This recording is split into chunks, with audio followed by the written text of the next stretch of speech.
Graça e paz a todos. Hoje eu quero compartilhar com você uma palavra que está no Salmo 127. Creio ser uma palavra muito oportuna para os nossos dias, por entender que realmente nós precisamos voltar os nossos olhos para quem é quem na ordem dos acontecimentos. O Salmo 127 diz assim: se o Senhor não edificar a casa, em vão trabalham os que edificam. Se o Senhor não guardar a cidade, em vão vigia a sentinela. Inútil vos será levantar de madrugada, repousar tarde e comer o pão que penosamente granjeastes. Aos seus amados ele o dá enquanto dorme. Herança do Senhor são os filhos, o fruto do ventre seu galardão. Como flechas na mão do guerreiro, assim os filhos da mocidade. Feliz o homem que enche dele a sua aljava, não será envergonhado quando pleitear com os inimigos à sua porta. Quantos de nós já ouvimos e até pregamos esse texto, aplicando-o na perspectiva de nossa casa, de nossa vida, nossa família, que a mesma deve ser edificada por Cristo, fundamentada na confiança e nos cuidados de Deus sobre nós. Isso também é verdade. Porém, amados, não é disso necessariamente que o texto está falando. Eu quero começar levantando um olhar para o contexto anterior desse texto, considerando, a partir de que fora escrito por Salomão, como um cântico de romagem, aqueles que eles celebravam a caminho do templo. Lembrando ainda quem fora Salomão. Assim como outros personagens da primeira aliança, Salomão foi uma figura de Cristo, pois tudo que temos registrado na primeira aliança é uma figura ou aponta para a nova aliança em Cristo Jesus. E nesse caso, a sabedoria, o poder, a glória e a majestade de Salomão vem a ser essa representação. Eu vou ler uma menção dessa muito clara da relação de Jesus com Salomão, Isaías 11, verso 1 e 2, que diz assim: do tronco de Jessé sairá um rebento, e das suas raízes um renovo. Repousará sobre ele o Espírito do Senhor, o Espírito de sabedoria e de entendimento, o Espírito de conselho e de fortaleza, o Espírito de conhecimento e de temor do Senhor. Nesse caso, Salomão também representa o filho escolhido, filho de Davi. Salomão está tributando nesse salmo honra e glória a Deus e reconhecendo que a casa que ele construiu ao Senhor e a linhagem de quem ele viera, dos filhos de Israel, é uma bênção, uma herança bendita do próprio Deus. Por isso ele diz: se o Senhor não edificar a casa. Então a pergunta que temos que fazer é: qual casa? Ou que casa ele está se referindo? Em Atos 7, versículo 46 e 47, nós temos a resposta dessa questão nas palavras de Estevão, quando fazia sua própria defesa. Diz assim: este achou graça diante de Deus e lhe suplicou a faculdade de prover morada para o Deus de Jacó. Mas foi Salomão quem lhe edificou a casa. Entretanto, não habita o Altíssimo em casas feitas por mãos humanas. Como lhe diz o profeta: o céu é o meu trono e a terra o estrado dos meus pés. Que casa me edificarei, diz o Senhor, ou qual é o lugar do meu refúgio? Não foi porventura a minha mão que fez todas as coisas?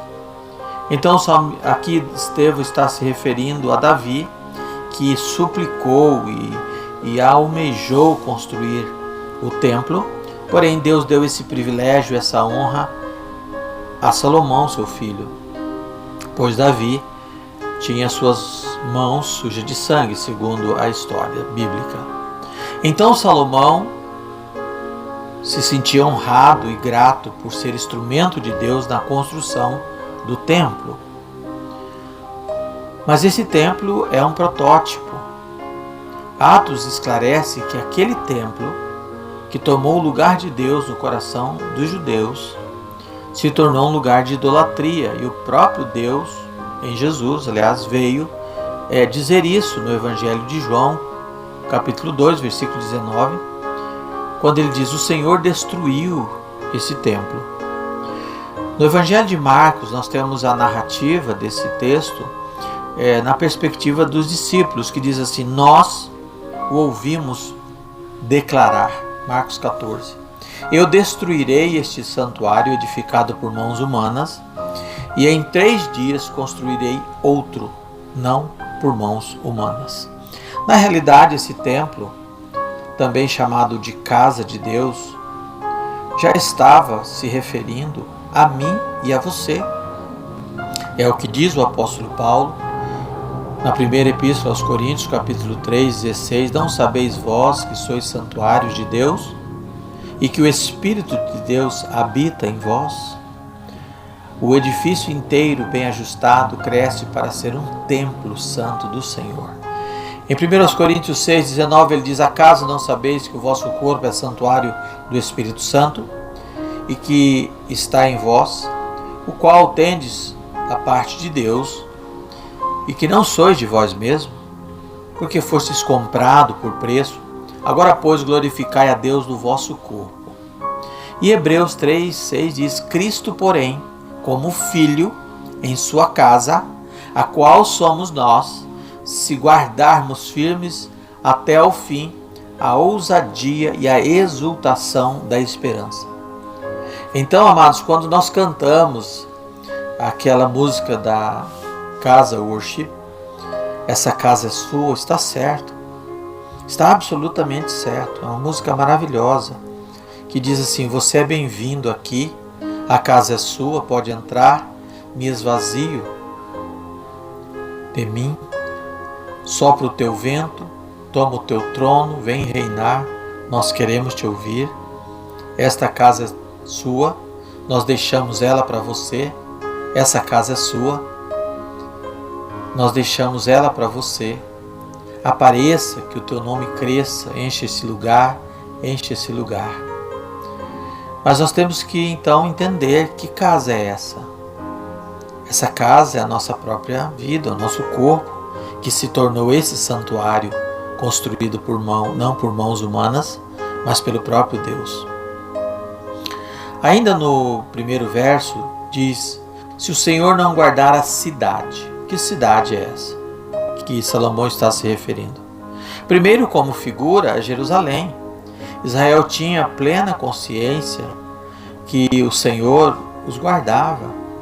O Salmo 121 mostra isso, quando diz: eis que não tosquenejará, nem dormirá o guarda de Israel. O Senhor é quem te guarda, o Senhor é a tua sombra, a tua direita. É claro que o Senhor está falando não somente que guarda Israel, cidade de Jerusalém, mas a cidade santa, aquela que é o projeto final da Nova Jerusalém. Afinal, o projeto nunca foi somente para essa terra, e sim para a eternidade. E na sequência, o verso 3, o salmista fala dos filhos. Herança do Senhor são os filhos, o fruto do ventre, seu galardão.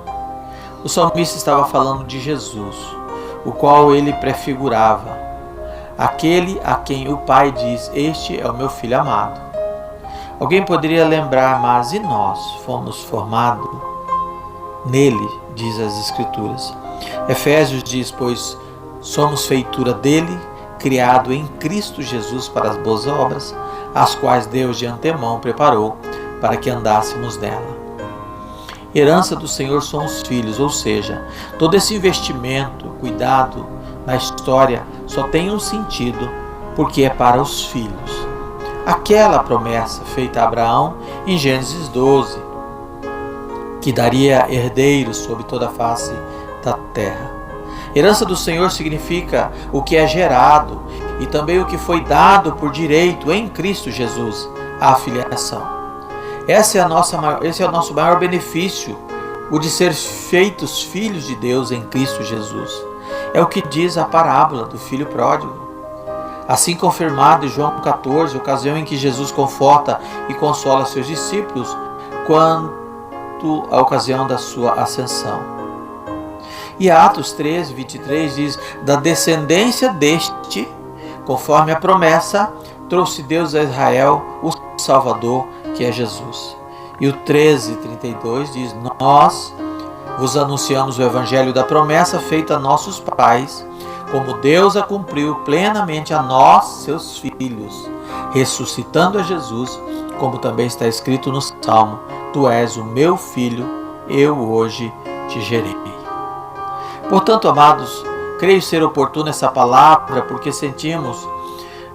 temos ouvido notícias avassaladoras, sentimentos de dúvidas, perguntas e inseguranças têm nos acometido e têm chegado até nós. Porém, nós precisamos trazer à memória quem é o Senhor dessa história. Temos cantado há alguns anos: o meu Deus é soberano. Se o meu coração parar de bater, Ele sopra em minhas narinas e me traz de volta à vida. Chegou a hora de vivermos esses milagres. Segundo, ser filho é resultado de um grande investimento de Deus na história. É um grande privilégio, mas também por isso somos chamados a ser testemunha, ou seja, um protótipo do Filho de Deus enviado aos demais que ainda não o conhecem. Vale lembrar ainda que a figura da antiga aliança era para reportar a verdade que está em Cristo. Uma vez que esta verdade já chegou e já se cumpriu, não precisamos mais voltar à figura, ainda que seja bíblica, do Antigo Testamento, como muitos têm feito, voltando às práticas judaicas e ao uso da simbologia. Se o Senhor não edificar a casa, em vão trabalhos que edificam. Porque tem pessoas investindo em um sistema religioso, assim como Israel faz até hoje, equivocadamente. Amados, a proteção que precisamos vem dele. Se Ele não nos guardar, se Ele não guardar a nossa salvação, ninguém mais poderá fazê-lo.